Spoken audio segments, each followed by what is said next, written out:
தந்தை மகன் தூய ஆவியானவர் பெயராலே ஆமேன்.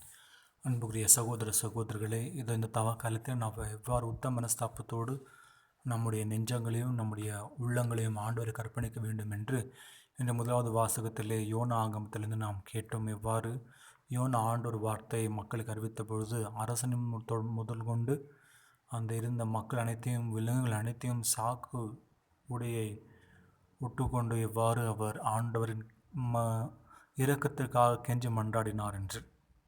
ஆகவே இந்த தவக்காலத்தில் நாம் செய்கின்ற ஜெபம், நாம் இருக்கின்ற நோன்பும் நல்ல வல்ல செயல்கள், நாம் நம் ஆண்டவர் இயேசு கிறிஸ்துவை அவரை நம்முடைய உள்ளத்திலும் நம்முடைய இல்லத்திலும் அவருடைய கல்வாரி சிலுவின் அன்புக்கு சான்று பகர அந்த முறையில் நாம் வாழ வேண்டியதை தவிர இந்த 40 நாட்கள் தான் நல்லவனாக இருந்து அதான பிறகு மீண்டும் நம்முடைய தீய வழிகளில் நாம் சென்றோம் என்றால் இந்த தவக்காலத்திற்கு எந்த ஒரு பயனும் இல்லை. ஆகவே நாம் சிறப்பாக ஜெபிப்போம். நம்முடைய தீய எண்ணங்களையும் நம்முடைய தீச்செயல்களையும் நம்முடைய தீய நோக்கங்களையும் நாம் தவக்காலத்தில் விட்டுவிட்டு ஆண்டவருடைய பாதையில் சென்று அவருடைய கிருபையில் அவருடைய வல்லமையில் வாழ்கின்ற பிள்ளைகளாக வாழ நம் ஆண்டவரிடம் ஜெபிப்போம்.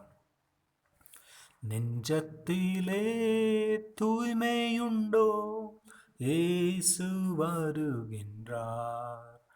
நூறுக்குடன் நெஞ்சத்தை இயேசு அழைக்கின்றார்.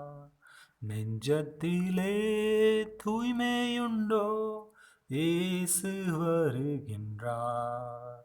நூறுங்குடன் நெஞ்சத்தை இயேசு அழைக்கின்றார்.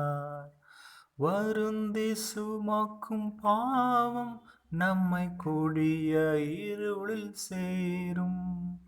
வருந்தி சுமக்கும் பாவம் நம்மை கொடிய இருளில் சேரும்.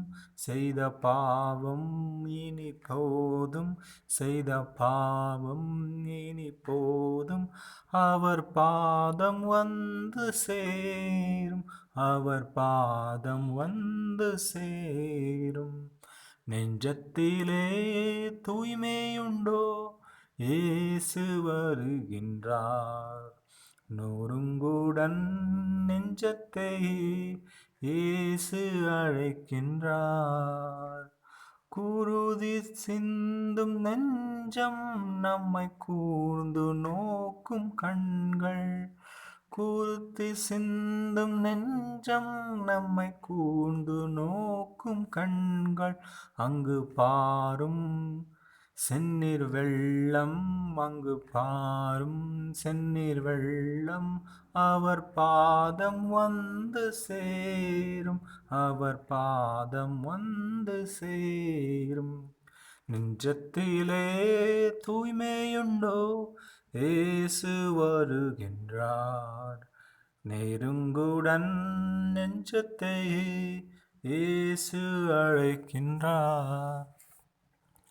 ஆண்டவர் இயேசுவே, ஏதோ நம்முடைய நோக்கங்களையும் நம்முடைய எண்ணங்களையும் நம்முடைய உடலையும் நம்முடைய ஆன்மாவையும் இந்த தவ காலத்தில் மட்டுமல்ல நாம் வாழ்கின்ற நாள்தோறெல்லாம் அதை தூய்மையாக வைத்து நம்முடைய பாவ முயற்சிகளை விட்டு நம்முடைய பேராசை பொருளாசை விட்டு உம்முடைய கல்வாரி அன்பில் நாம் நாள்தோறும் நிலைத்திருக்கும்படி நம்மை ஆஸ்வதிக்குமாறு உம்மைக்கென்று மன்றாடுகின்றோம். ஆமீன். இல்லாமல் இறைவன் தந்தை மகன் தூய ஆவியானவர் நம்மை ஆஸ்வதிப்பராக. ஆமீன்.